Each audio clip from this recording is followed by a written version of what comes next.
Sedangkan 3 orang lagi, yaitu Rizal, Intang, dan Maming masih DPO. Jadi mereka satu komplotan antar kabupaten yang melakukan aksinya di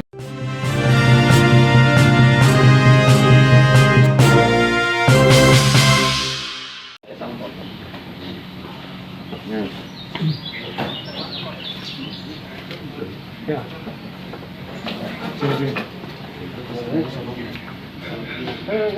Sini.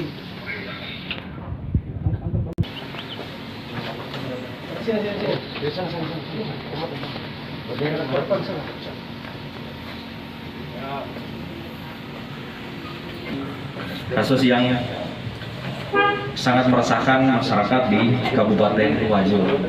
Banyak masyarakat yang mengeluhkan kehilangan hewan ternaknya, yaitu dari 3 orang ini atas nama Suyuti alias Jambi, 41 tahun, orang Wajo.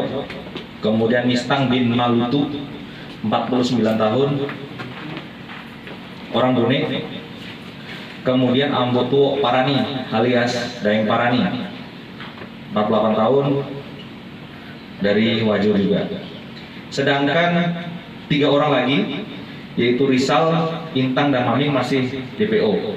Jadi mereka satu komplotan antar kabupaten yang melakukan aksinya di wilayah Wajo maupun Bone. Dari ke-6 orang ini melakukan pencurian hewan ternak sebanyak 14 TKP yang ada di Kabupaten Wajo.